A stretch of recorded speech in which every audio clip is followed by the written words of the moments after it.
Olá, meus amigos. Nós vamos falar hoje sobre uma classe de medicamentos que, com certeza absoluta, você já fez uso deles.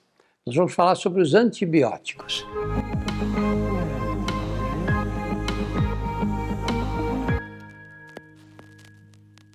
Existem muitos preconceitos, muitas ideias equivocadas e, ao mesmo tempo, muitas dúvidas em relação aos antibióticos. Primeiro, hoje no Brasil, você não vai à farmácia e compra sem ter receita médica.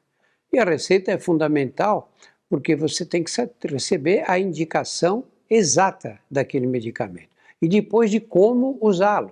O médico vai escrever antibiótico X, um comprimido a cada 12 horas, ou a cada 8 horas, ou a cada 6 horas. E as pessoas ficam com dúvida às vezes, será que eu tenho que tomar isso? O médico pôs uma semana, mas depois de 3 dias eu estou ótimo, acabou, não tenho mais nada, posso parar o tratamento? Ou, se eu esquecer de tomar uma dose, como é que eu faço? Ou ainda pensar o que você pode comer quando toma antibióticos, especialmente o que você pode beber. Porque muitos têm essa dúvida. Se eu beber, corta o efeito do antibiótico? Então vamos falar sobre essa classe de medicamentos e eu trouxe aqui uma infectologista que é especialista nessa área e que é professora da Unifesp, a antiga Escola Paulista de Medicina, e tem muitos trabalhos publicados na área de resistência bacteriana, que, como nós vamos ver, é um problema muito grave e com repercussões no futuro. É a doutora Ana Cristina Gales. Este DrauzioCast que nós vamos fazer hoje tem o apoio das Drogarias Pacheco e Drogaria São Paulo, no programa Saber Viver. Então, vamos começar do básico mesmo, né? O que caracteriza essa classe de medicamentos, os antibióticos? Primeiro de tudo, antes de tudo, eu quero agradecer. Agradecer pelo convite, agradecer pela oportunidade de estar aqui conversando com você e estar tentando chegar à população aquilo que é minha paixão, que são os antibióticos.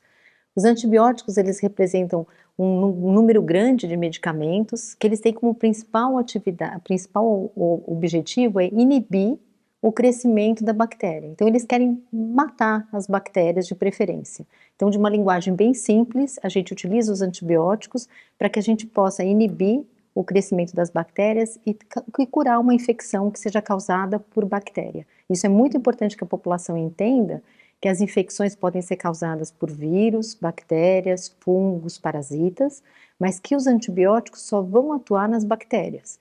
Então, por exemplo, não adianta nada eu querer tratar a infecção pelo Covid, pelo SARS-CoV-2, que é um vírus, com um antibiótico, né? Alguns antibióticos têm atividade que diminui a inflamação, mas habitualmente não é esse o objetivo deles. A gente usa para tratar a infecção bacteriana, pneumonia, infecção urinária, tudo que é causado por bactéria.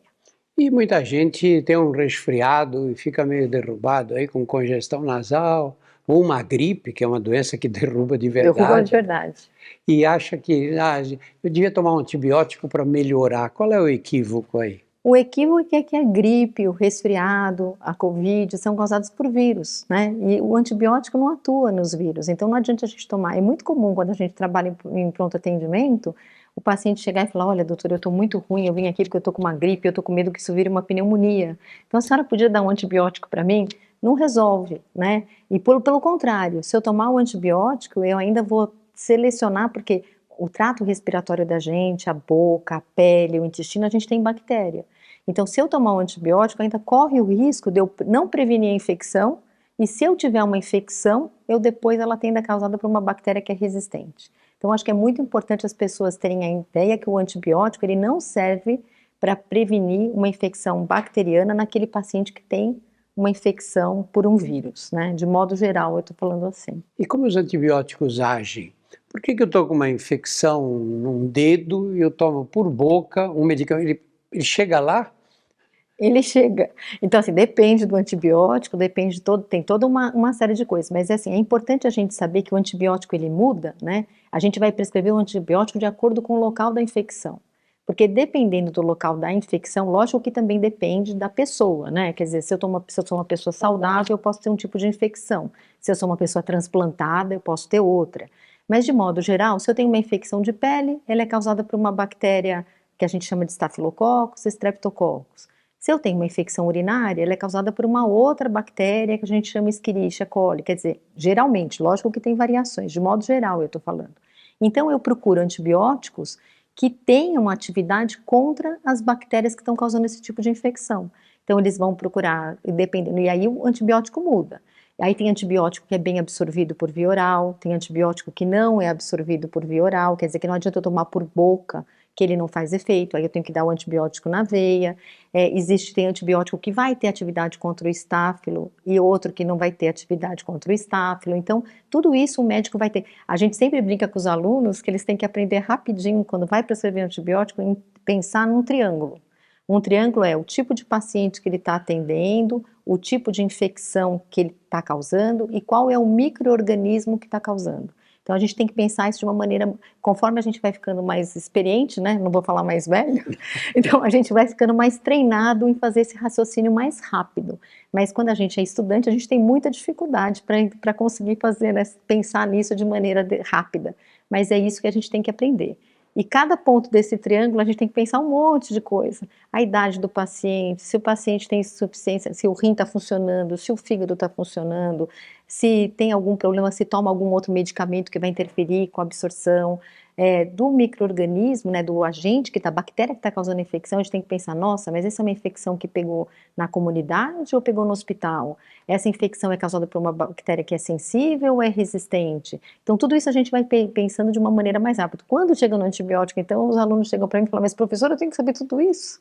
Que aí você vai ter que saber qual que é a classe do antibiótico, qual é o espectro, o que ele atua, né? Ele atua contra estáfilo, ele atua contra E. coli.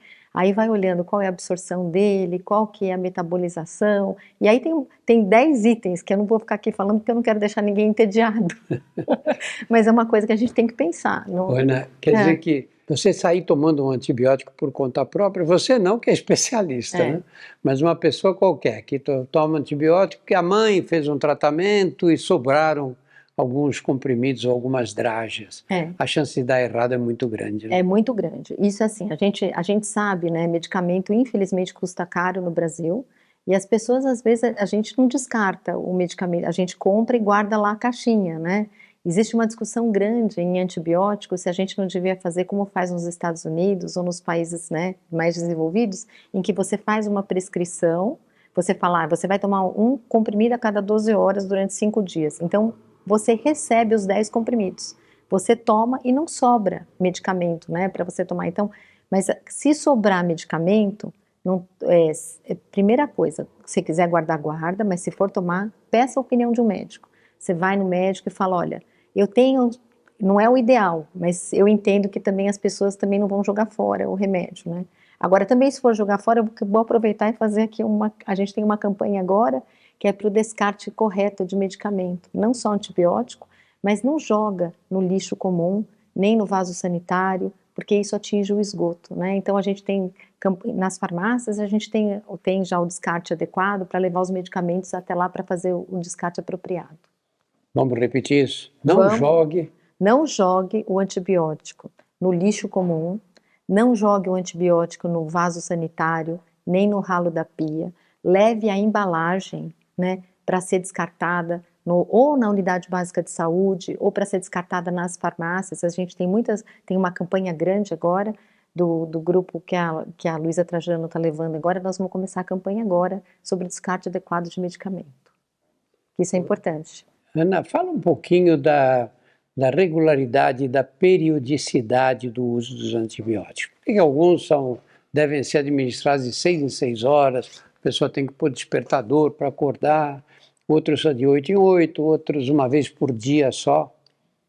A gente vai depender, né, de uma coisa que a gente chama de meia-vida do antibiótico. Meia-vida é uma coisa chata da pessoa saber, mas é o tempo que demora para a gente reduzir a concentração do sangue daquele antibiótico, a meia-vida do antibiótico, né? É reduzir a metade a concentração inicial, máxima inicial. Esse tempo ele é fundamental para a gente saber a dose. Então, se o tempo for alto, se a meia-vida for alta, eu preciso prescrever ele no intervalo maior. Então, se a meia-vida, eu posso fazer uma vez ao dia, a cada 12 horas. Se essa meia-vida é curta, quer dizer, se ele cai a concentração muito rápida, eu preciso prescrever ele no intervalo maior. Então, assim, então não dá para, lógico, aqui numa conversa, mas quando o médico falar, tome de 6 em 6 horas, você já pensa que a concentração cai rápido e que você tem que tomar de 6 em 6 horas. E é muito chato tomar antibiótico de 6 em 6 horas. A gente evita ao máximo prescrever de 6 em 6 horas, porque todo mundo é humano, todo mundo sabe que a gente sempre vai falhar uma dose. Então, quando a gente tem assim, a gente até brinca com o paciente e fala, põe o despertador no celular, para ajudar a lembrar a tomar de 6, ou então tenta prescrever 6 horas da manhã, meio-dia, 6 horas da tarde, meia-noite, porque é mais fácil da pessoa lembrar. Mas assim, a gente se prescreve de 6 em 6 horas é porque realmente não teve outra alternativa. E quando a pessoa esquece de tomar uma dose? Olha, quando ela esquece de tomar a dose, se for num período curto, você tenta tomar o mais rápido possível. E você, eu tinha que ter tomado 3 horas, não tomei, e agora é 4, toma o mais rápido possível. Se já passou um período muito prolongado, você toma a próxima dose, entendeu? O ideal é que você não deixe isso acontecer, porque se isso acontecer, como você falou, a bactéria se multiplica muito rápido. Então, a gente vai ter chance, nesse período da infecção, a bactéria que estava lá, crescer e aí selecionar aquela bactéria que era resistente. Você vai favorecer o crescimento daquela bactéria. E os de anticoncepcionais? Né? Tanta gente... Isso é um problema, né? Tem alguns, realmente pode ter interferência, tem alguns anticoncepcionais que eles são metabolizados. Tem várias teorias, eu vou falar a mais comum, né? Que a maioria dos antibióticos, como os anticoncepcionais, são metabolizados no fígado, né? Agora o nome chique para metabolização é biotransformação, né, Drauzio? Antigamente era metabolização, mas eles passam pelo fígado para ser metabolizados, e aí o que acontece é que como está metabolizando ao mesmo tempo o anticoncepcional e o antibiótico, cai a concentração sérica do anticoncepcional. E aí pode ter um escape e a pessoa ovular. Então, quando você está tomando, lógico que isso é mais frequente com derivados de tetraciclina, doxiciclina, mas assim, via de geral, tem que ter um cuidado extra se vai prevenir anticoncepção. Mas eu quero também fazer um adendo, posso? Claro. Eu sei que às vezes as pessoas têm um pouco de preservativo, é muito ruim. Mas eu queria lembrar que é importante, né? A gente tem o método anticoncepcional, mas que é fundamental usar o preservativo. Porque assim as pessoas esquecem, né? Que o preservativo vai ajudar na prevenção do HPV, na prevenção do HIV, de hepatite B. A gente tem de sífilis, que a gente teve um número de casos absurdo aumento. É impressionante. É impressionante. Eu na cadeia, olha, cada vez, eu vou uma vez por semana. Toda vez que eu vou, eu faço 4 a 5 diagnósticos de sífilis primária, de gente que se infectou. Lá. Eu nunca vi tanta sífilis como as de hoje. É verdade. Então, assim, a gente não... É o que a gente brinca, né? Eu falo, a gente tem a profilaxia para exposição para HIV. Eu sou totalmente favorável. Eu acho que é uma medicação que provou, tem vários trabalhos mostrando que ela tem custo-benefício, a gente consegue reduzir o número de novos de infecção por HIV. Mas, ao mesmo tempo, o pessoal se sente relaxado, porque eles falam, eu faço PrEP, eu não vou pegar o HIV. Ok, tá perfeito. Mas a gente se contamina, né, se corre o risco de ter uma infecção por micoplasma, por eaplasma, por clamídia, que são bactérias que causam, às vezes, uretrite, né, infecção da uretra, que são infecções que elas não são graves, mas elas são muito chatas, e algumas são difíceis o tratamento. Então, eu acho que é isso que eu queria falar. Então, assim, tomou antibiótico, está usando anticoncepcional, ok, usa o preservativo também. Escuta aí uma coisa que é voz corrente, né? Que o álcool corta o efeito do antibiótico, é verdade isso? Tem para alguns antibióticos, você não pode tomar álcool. Por exemplo, se você estiver usando, às vezes até mesmo creme vaginal, se você usar metronidazol, tem alguns pacientes que experimentam uma reação muito ruim, que a pessoa às vezes tem rubor facial, taquicardia, sudorese. Taquicardia é quando a frequência cardíaca aumenta muito rápido. Então, assim, quando a gente se toma esse medicamento. Para outros medicamentos, isso é menos importante. Lógico que você não vai tomar muito álcool. Se você tomar muito álcool, você vai fazer muito xixi. Você fez muito xixi, você diminuiu a concentração do antibiótico no sangue. Você tem o álcool que vai ser metabolizado no fígado, que também vai influenciar na concentração do antibiótico. Então, a gente tem uma série de coisas. Mas se você tomar uma taça de vinho, para a maioria dos antibióticos não vai ter problema nenhum. Mas para alguns vai ter. Então, quando o médico for prescrever e você tiver, eu vou ter um jantar e vou tomar uma taça de vinho. Aí você vai falar, olha, posso tomar? Aí a pessoa fala, pode ou não pode. E também você tem que tomar uma coisa importante, que o álcool também interfere com a absorção do medicamento. Então, se fosse só uma taça, para a maioria dos antibióticos estaria ok. Agora, tomar um engradado de Não, cerveja não pode. Não, isso eu brinco, eu não quero ser chata, né? Mas é assim, a gente fala viver bem. Para viver bem, a gente tem que ter um estilo de vida saudável. A gente tem que dormir bem, fazer exercício, consumir álcool moderadamente. Então, assim, é uma taça de vinho, uma cerveja, alguma coisa que seja não engradado, né? Não é? Não, não dá.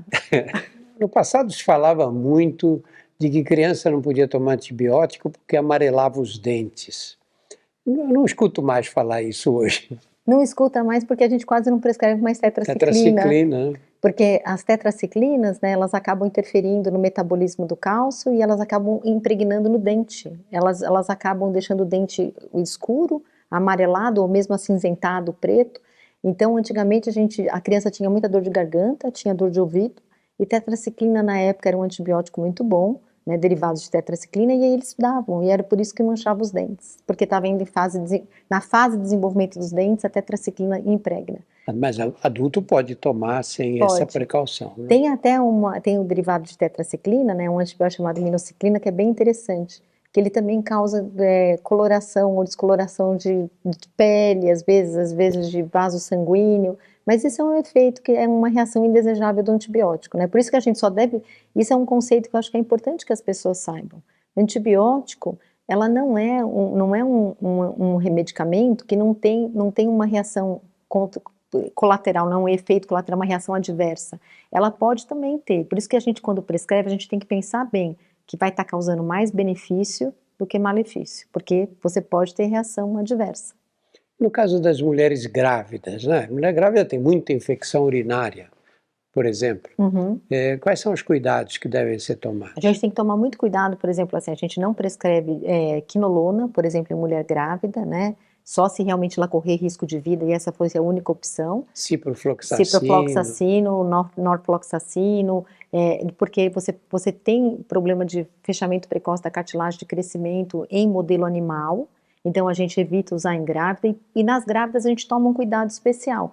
Então geralmente a gente prescreve para grávida, mesmo com infecção urinária, beta-lactâmico ou cefalosporina, que é uma classe que não faz mal nem para a mãe nem para o nenê.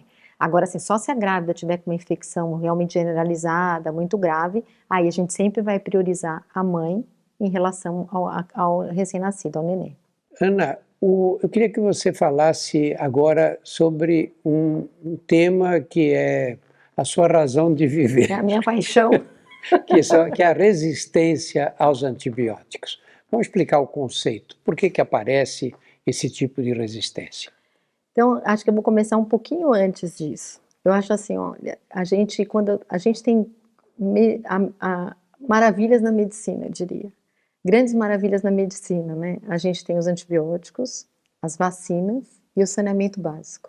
Eu acho que essas medidas de saneamento básico, os antibióticos e as vacinas, eles foram fundamentais para que a gente reduzisse o número de infecções e o número da mortalidade causada por essas doenças, né? As bactérias existentes, elas existem na natureza. Elas já existem. Tem até uma lista bem bonitinha da Organização Mundial de Saúde em que você tem o ano em que o antibiótico foi liberado para uso clínico e quando foi descrito a primeira resistência. Então, às vezes, no mesmo ano, você já tem a bactéria resistente, ou até antes. Então, a bactéria já é resistente. Quando a gente prescreve o antibiótico, a gente só favorece a seleção, né, e o crescimento dessas bactérias resistentes. A gente, durante os anos, a gente foi usando os antibióticos talvez de uma maneira, eu não vou dizer que irresponsável, mas a gente usa o antibiótico na medicina humana, a gente usa na medicina veterinária, e esse uso excessivo acabou favorecendo a seleção de bactérias resistentes. E a gente hoje tem a resistência bacteriana como um dos 10 principais problemas de saúde pública elencado pela OMS, que é a Organização Mundial da Saúde. Então, é um problema que atinge todas as regiões geográficas do mundo, põe em risco a saúde individual e coletiva de todo mundo. Por isso que ela é muito importante. Muitos antibióticos são usados na agricultura, né? Para as aves, para os porcos, para a criação, etc. Né? Isso tem impacto mesmo no aparecimento da resistência? A resistência é uma coisa muito complexa, né? Só para vocês terem uma ideia da complexidade, que, por exemplo, substâncias que não são antibióticos, eles podem selecionar bactéria resistente. Por exemplo, antidepressivo seleciona bactéria resistente. Organofosforado seleciona bactéria resistente.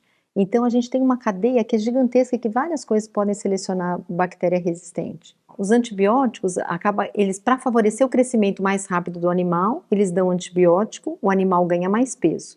Só que você está dando uma concentração de antibiótico que é menor em relação ao peso do organismo, do animal. Então, você acaba favorecendo a seleção de bactérias resistentes. Agora, também tem o caminho inverso. A gente tem bactéria resistente. Então, a gente dando antibiótico para o animal na granja ou na produção, acaba selecionando bactéria resistente, que eventualmente pode chegar no homem através da cadeia alimentar, ou mesmo pelos tratadores, quando manipulam os dejetos desses animais ou a carne. Mas também a gente tem o contrário. Tem o hospital, né, que a gente tem bactérias resistentes lá, isso cai no esgoto, o esgoto vai para a estação de tratamento de efluente, mas de uma certa maneira a gente não consegue se ver livre de todas as bactérias. Isso também contamina o rio, o solo e também chega no animal. Então, é muito difícil a gente dizer quem é o ovo e quem é a galinha, mas isso tudo está interligado. Isso é um problema para sempre, não é? Porque não vai ser possível você parar de dar antibióticos para as pessoas e muito menos para você evitar a contaminação dos esgotos, não é? Eu acho que sim, mas eu acho que a gente tem melhorado muito, a gente tem progredido muito. O Brasil tem um Plano Nacional de Combate à Resistência, que aliás, ele está para ser renovado. Ele era um plano que foi criado de 2018 a 2022, seguindo a recomendação da Organização Mundial de Saúde, né? E esse plano, ele é muito interessante porque a gente vê da perspectiva de saúde única. Então, ele tem medidas que vão atingir a medicina humana, ele também é a medicina veterinária e o meio ambiente. Então, esse plano ele é muito feliz porque ele conta com a participação da Anvisa, do Ministério da Saúde, do Ministério da Agricultura e Pecuária. Então, todo mundo tem se mobilizado para tentar ver como é que a gente consegue usar menos antibiótico, quando a gente prescreve com mais cuidado. Volta e meia aparece na imprensa uma descrição de uma superbactéria que é resistente a todos os antibióticos conhecidos. Vamos falar um pouquinho dessas superbactérias, elas existem mesmo? Eu acho que o nome não seria... porque assim, elas são superbactérias porque elas são resistentes a tudo, mas elas não têm superpoderes, né? Então eu acho que elas não deviam ser chamadas superbactérias. Eu acho que talvez a denominação esteja um pouco equivocada. Mas elas realmente elas são chamadas de superbactérias porque, como elas são muito resistentes, é muito mais difícil de você ter um antibiótico que tenha atividade para tratamento, né? Antigamente, a gente falava assim, quando tem uma bactéria resistente, para ela ficar resistente, ela é mais fraca, ela se multiplica menos, ela consegue se dividir menos, mas hoje em dia a gente vê que isso não acontece. A bactéria ganha resistência e ela continua tendo a capacidade de se multiplicar e se disseminar rápido. Então, não concordo com superbactérias, como ficaram conhecidas, porque elas têm esse mecanismo de resistência, mas realmente elas são uma preocupação para tratamento, né? Porque elas dificultam muito o tratamento. Dentro das prioridades da indústria farmacêutica hoje, não estão os antibióticos. Porque para a indústria farmacêutica, o que é bom? A medicação que você vai tomar todos os dias por períodos longos e eventualmente pela vida inteira. Que é o caso dos medicamentos contra a pressão alta, para o diabetes, etc. E o antibiótico não é um grande interesse comercial, porque você toma durante 7 dias e depois, eventualmente, nunca mais vai tomar na vida. Então isso não desperta grandes investimentos na indústria farmacêutica. Nós temos visto o aparecimento de pouquíssimos antibióticos nos últimos anos. E os novos, quando são desenvolvidos, vêm a um preço proibitivo. Você não acha que nós podemos... Aonde vai levar esse tipo de situação? Com a minha humilde opinião, né, não quero ser a dona da verdade, não sou a dona da verdade de maneira nenhuma, mas eu acho que o antibiótico, ele é uma necessidade de saúde pública. Então a gente tem que buscar um outro... Eu entendo que a indústria farmacêutica, ela gasta dinheiro investindo na produção dessa nova molécula, e ela tem acionistas que querem lucro. Então eu acho que não tem nada de errado em ter lucro, mas eu acho que a gente talvez tenha que buscar um novo modo de financiamento para essas indústrias e talvez o governo tenha que financiar uma parte, ou então entidades não governamentais que estejam visionando saúde pública consigam investir. Por exemplo, eu faço parte do comitê científico de uma iniciativa que chamou GARDP, que é Global Antimicrobial Research Development Program. Ela é uma ONG que ela nasceu dentro, né, com auxílio da Organização Mundial da Saúde, que ela capta, ela não tem interesse lucrativo, né, não tem interesse de lucro, mas ela capta recurso e ela tem ajudado a financiar o desenvolvimento de novos antimicrobianos. Então, por exemplo, a gente tem, em parceria com essas indústrias farmacêuticas que são menores. Então, por exemplo, o GARDP agora tem financiado o estudo da zoliflodacin, a gente tem participado de outros antibióticos, então talvez a gente precise buscar novos modelos de financiamento para o desenvolvimento de antibióticos, porque eles são uma droga de interesse de saúde pública. Porque, assim, às vezes as pessoas têm muita dificuldade de entender quando, né, vai ter, mas vamos supor, se fui fazer uma cirurgia plástica e de repente eu tive uma infecção, né, da prótese que eu coloquei, né, eu estou no ambiente hospitalar e eu corro o risco de ter uma infecção por uma bactéria resistente e eu vou precisar tratar. Ou então eu estou na rua e sou atropelada e vou parar no hospital. Então, a gente precisa de novos medicamentos, né, que atendam essas necessidades. Dentro desse panorama, em que você tem, de um lado, pouca pesquisa em busca de novos antibióticos, de outro lado, um aumento progressivo da resistência das bactérias. Com o passar do tempo, nós não corremos o risco de termos que viver num mundo sem antibióticos, porque as bactérias estarão todas resistentes? Corremos. A gente já existe hoje, né? Hoje a gente já tem infecções causadas por bactérias que são consideradas a gente chama nem de multiresistente, a gente chama de pan-drug, resistente a todos os antimicrobianos disponíveis. E a gente corre esse risco, sim. Só o que a gente tem que tentar se esforçar muito, né, dentro do ambiente hospitalar, principalmente, ou dentro das unidades de saúde, é tentar atuar em medidas de prevenção de infecção, tentando evitar que essas infecções se espalhem de um paciente para o outro e mesmo que elas surjam. Então, a gente tem feito uma série de medidas dentro do ambiente hospitalar, fora do ambiente hospitalar, para tentar usar antimicrobiano de maneira adequada, né, em todos os contextos, eu acho, e usar medidas de prevenção de infecção. Então, eu acho que é importante, assim, e o próprio paciente, quando vai ao hospital, por exemplo, a gente tem um problema, né, o visitante, o familiar que acompanha. Quando a gente está num hospital privado, por exemplo, é muito comum o paciente estar num quarto sozinho, ele está no apartamento tal, e ele está com o familiar dele lá. Quando a gente vai num hospital público, é muito comum a gente ter uma enfermaria, que às vezes a gente tem 2 leitos ou 4 leitos, e às vezes a gente tem familiar, o visitante, o acompanhante do lado desse paciente. Então, essa é a mensagem, primeira coisa que eu queria falar, se você tiver resfriado, gripado, não vá no ambiente, né, não vá visitar ninguém no hospital, porque você pode transmitir essa virose para um paciente que já está doente. Segundo, se você estiver acompanhando um paciente lá, você também tem que tomar cuidado para não levar a bactéria de um paciente para outro. Claro. Então, lavar as mãos, passar álcool gel, quando você for ajudar uma pessoa, passar sempre o álcool gel antes e depois. Isso são medidas que a gente pode tentar orientar. A mensagem que eu quero passar é, se você está num hospital acompanhando um familiar que está doente, peça instrução para o pessoal da enfermagem e do controle de infecção, o que você pode fazer, o que você não pode fazer. Então, toda vez que você for mexer no seu familiar ou no paciente do lado, passa o álcool gel na mão, antes e depois. E olha lá o cartaz como passar direito. Isso é o mínimo. Ana, para encerrar, vamos tentar explicar para aqueles que não são médicos, que critérios você usa quando vem alguém que está com um processo infeccioso, claro, né, eventualmente febre alta. Como é que você se orienta para tentar acertar o antibiótico mais adequado? Esse é um dos principais problemas que a gente tem hoje em dia, porque infelizmente a gente ainda se baseia muito no julgamento clínico. A gente se baseia muito na história que o paciente conta para a gente, no exame físico que eu faço e em alguns exames, né?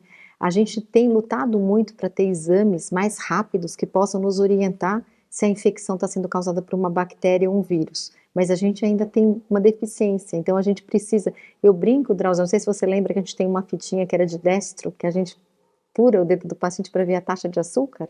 Eu brinco e falo que eu sonho o dia que o paciente vai chegar no pronto-socorro, eu vou furar o dedo, ele vai colocar lá e vai dizer, isso é bactéria, é vírus, E que fungo, bactéria ou que não é, e ainda vai me dar o perfil de sensibilidade. Então, a gente ainda depende muito da história do paciente, do exame físico, e depende muito de exames que são simples. Às vezes um hemograma para ver como é que está o glóbulo branco, as provas de atividade de inflamação. Isso ajudaria muito. Se a gente tivesse um teste bom, a gente conseguiria usar. Por exemplo, eu acho muito legal, a gente não tem o teste da farmácia agora do Covid, né, que é o teste igual aquele, o teste rápido, que a gente, é maravilhoso a gente chegar na farmácia, olhar e falar, faço o teste em casa e falo, tenho uma infecção pelo Covid, ou tenho uma infecção, agora a gente está tendo um surto de influenza A aqui em São Paulo. Então é maravilhoso, se eu estou com sintoma respiratório, vou lá e vejo que é gripe, eu não tomo antibiótico, porque eu sei, olha, eu estou com gripe. Eu vou tomar analgésico, antitérmico, vou fazer repouso, vou beber bastante líquido. Se for em 48 horas, posso tomar oseltamivir, né? E quando as queixas são muito sugestivas de determinada infecção? Sei lá, uma pessoa que está urinando de pouquinho, tem ardor quando a urina passa na uretra, e você fala, bom, isso é uma infecção urinária de qualquer maneira. Você tem dados para dizer qual antibiótico que você deve utilizar? Então, como é que a gente se baseia nisso, né? Nesse caso, uma coisa que eu não deixei claro é que a maioria das vezes que o médico vai prescrever um antibiótico, ele prescreve empiricamente, ele prescreve sem saber qual é a bactéria que está causando a infecção e ele não sabe o perfil de sensibilidade, né? Se é sensível ou resistente ao antibiótico. E esse caso que você falou é perfeito, quando eu tenho uma suspeita de uma infecção urinária, e aí a gente vai prescrever de acordo com o que a gente fala chique, a gente fala que é epidemiologia local, né? Qual que é o perfil das bactérias que causam infecção urinária no lugar onde você mora. Então, pode ser totalmente diferente de São Paulo, do Rio de Janeiro, do Maranhão, depende do lugar onde você mora. Por exemplo, aqui em São Paulo, a gente sabe que o principal agente que causa infecção urinária é a Escherichia coli, que é sensível a determinados grupos de antibióticos. Então, a gente vai se basear nos estudos que estão sendo publicados e nas taxas que as secretarias de saúde nos reportam. Entendeu, gente? Mas é empírico. E assim, se for uma infecção urinária numa paciente jovem, primeira infecção, não preciso colher cultura. Se é uma paciente que não é jovem, já teve mais de um episódio de infecção urinária, precisa colher cultura. Você pode até prescrever um antibiótico empiricamente, mas você tem que colher a cultura para depois checar se você prescreveu certo ou errado. E para encerrar, na duração do tratamento? A duração do tratamento é assim, a gente depende do antibiótico que a gente prescreve. Para uma infecção urinária, que está falando, a maioria hoje em dia a gente prescreve dose única ou 3 dias. Se é uma infecção do rim, a gente tem que prescrever de 7 a 10. Mas existe uma tendência atual em doenças infecciosas que é reduzir o tempo de tratamento. Então, antigamente, a gente tratava, por exemplo, pacientes que estão entubados na UTI, eles têm uma chance maior de ter uma pneumonia, que a gente fala que é associada ao ventilador. Essa pneumonia a gente tratava, quando eu era residente, a gente tratava 21, 28 dias. Agora, depois começamos a tratar 14. Agora já tem estudo mostrando que é igual, 7, 8 dias é suficiente. Infecção de peles e partes moles, né? Que a gente tratava 7 a 14 dias. Hoje a gente tem tratado 5 a 7, pode tratar até menos se tiver feito a drenagem da infecção, a drenagem do pus. Então, uma tendência atual é justamente a gente de reduzir o consumo de antimicrobianos usando o menor tempo possível os antibióticos, né? Reduzir a pressão para menos seleção de bactéria resistente. Quer dizer, a prescrição de antibióticos precisa de alguém que tenha estudado os antibióticos, não dá para acertar no chute, tomar o antibiótico que o vizinho tomou, né? Ana, muito obrigado, viu? Imagina, obrigada pelo convite, muito obrigada pela oportunidade, espero que eu tenha sido clara e tenha passado a mensagem correta. Claríssima. No nosso portal você encontra mais de 100 DrauzioCasts, versando sobre os mais variados temas. Veja também os nossos podcasts, o Porquê Dói, o Saúde Sem Tabu e o Outras Histórias. Eles estão disponíveis nos principais agregadores e no YouTube. Muito obrigado pela atenção, especialmente muito obrigado a você, Ana. Muito obrigada a você pelo convite, foi um prazer.